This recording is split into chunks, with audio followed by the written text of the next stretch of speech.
Chicago. Julian would have been 11 years old today, but in 2008 he was along with Jennifer Hudson's mother. You forgiven him? Yes.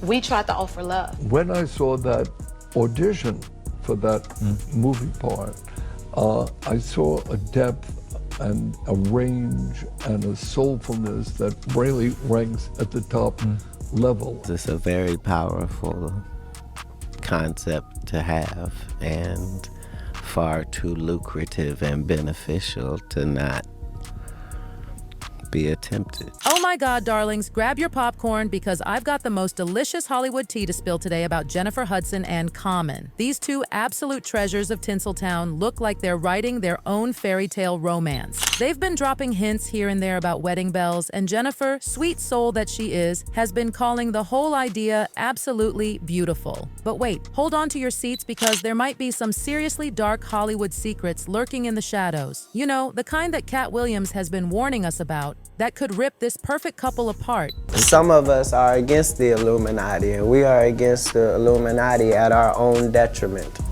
When people are against the Illuminati, then they get punched in the face all the time. Just when Jennifer and Common's love story is heating up faster than a summer blockbuster, there are whispers, and I mean serious whispers, circulating about Jennifer's past tragedies and career that have people wondering, could all this baggage eventually make Common question everything about their future together? Jennifer is the person, if I should be married, it will be to Jennifer Kate Hudson.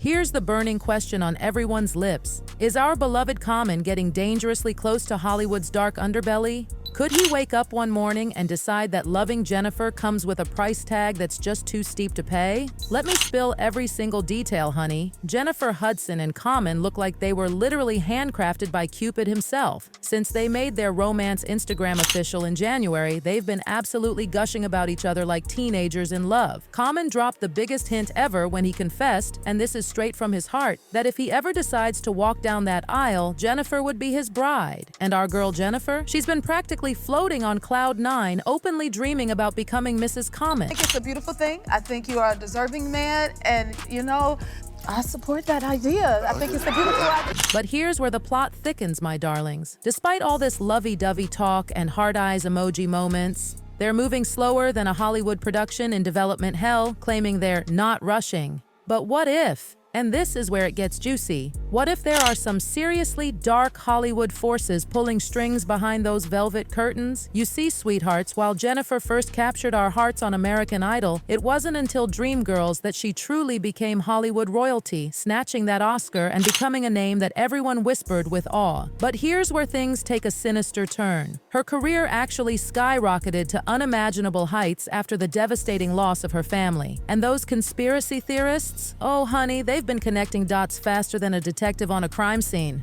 These theorists, and I'm just the messenger here, are convinced that Jennifer's meteoric rise wasn't just about her phenomenal talent, which we all know she has in spades, darling. They believe, and you might want to clutch your pearls for this one, that her family's horrific tragedy was part of some dark Hollywood sacrifice for fame. Let me take you back to that terrible day that changed everything. Picture it, October 24th, 2008. The peaceful streets of Englewood on Chicago's South Side were shattered by an unimaginable horror that still sends chills down my spine.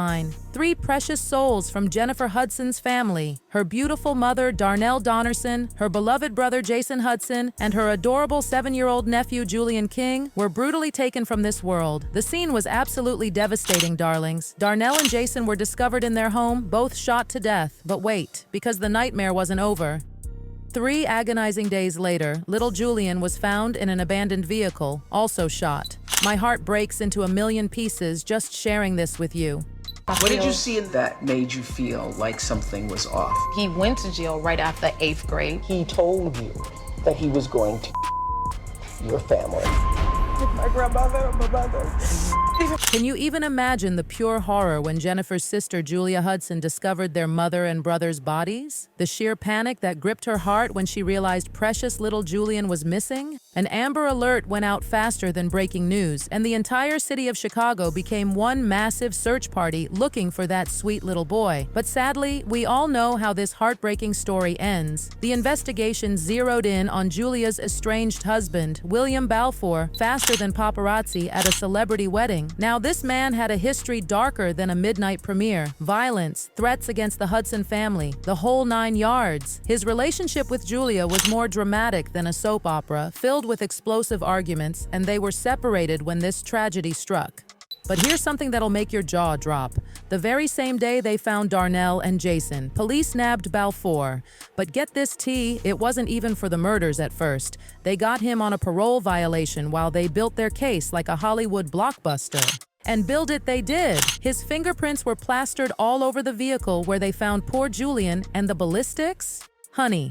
They matched that murder weapon to Balfour like a perfect outfit matches accessories. By December 2008, they had him cornered. 3 counts of first-degree murder and 1 count of home invasion. The trial kicked off in April 2012, and oh my goodness, they painted Balfour as this controlling, jealous monster who just couldn't handle that Julia had moved on with her life. Witnesses came forward faster than reality show contestants, saying they'd spotted him lurking around the Hudson home when everything went down, and those cell phone records. They put him right at the scene like a smoke. His defense team tried to spin it all as circumstantial evidence, but then, and this is where you need tissues, Jennifer Hudson herself took the stand. Let me tell you, there wasn't a dry eye in that courtroom when she gave her emotional testimony about her family's final moments and her strained relationship with Balfour. The jury, they only needed 3 days before they found him guilty as original sin on all counts. 3 consecutive life sentences, no chance of parole. Period. End of story. For Jennifer, this nightmare happened right when her star was shining its brightest. She'd just won that Oscar for Dreamgirls. Critics were falling over themselves praising her, but grief pulled her away from the spotlight faster than a canceled series. But listen to this comeback story that would make Hollywood producers weep. In 2009, she made the most triumphant return at the Super Bowl, singing the national anthem in a moment that had everyone from the players to the hot dog vendors in tears. That same year, she poured her broken heart into her second album, I Remember Me. And let me tell you, those songs took us through her journey of grief like we were right there holding her hand.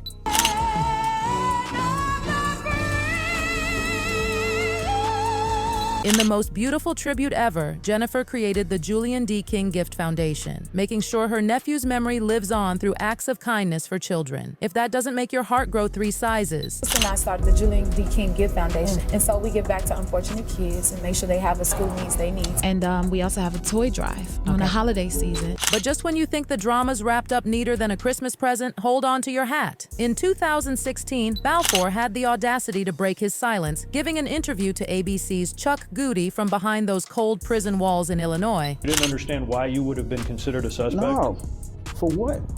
Everything that was said in trial about me making threats or anything like that, it was all new to me. Let me paint you this chilling picture. Inside those forbidding walls of Pontiac Correctional Center, Balfour sat there, cool as a cucumber at a spa day, claiming he was innocent. The nerve of this man. He had the audacity to suggest evidence was planted and witnesses were lying like they were auditioning for a role. The way he talked about it, like he was discussing the weather instead of the brutal murders of 3 precious souls. When Goody asked him straight up about the murder weapon, did you ever have it? Balfour just sat there, calm as can be, saying, no, not one time.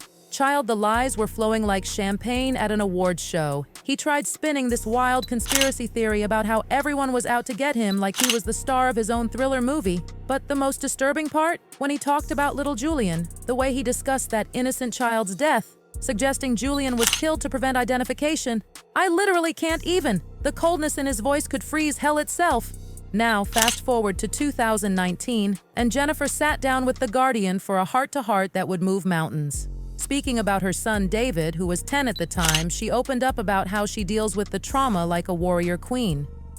Thank God, she said, and honey, you could hear the raw emotion in every syllable. It comes and goes. It's always there, but it's a matter of how you deal with it. How was it to see him?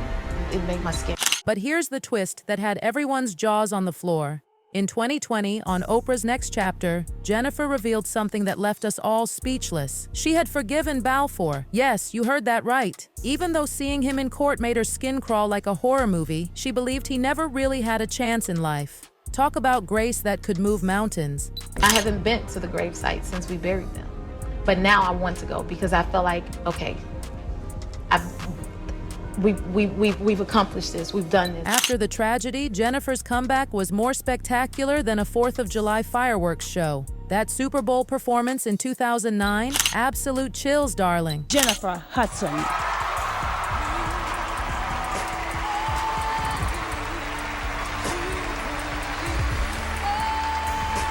She just kept climbing higher and higher like she was reaching for the stars themselves. More albums dropping like autumn leaves, movie roles that had critics swooning, TV shows that had everyone talking. She was more unstoppable than a freight train. But here's where Katt Williams' recent comments about Hollywood's dark side come creeping back like shadows at sunset. Could this be why Common's tapping the brakes on those wedding plans? Think about it, sweeties. With all Katt's warnings floating around like storm clouds, wouldn't you be just a tiny bit nervous about what Hollywood might demand from you?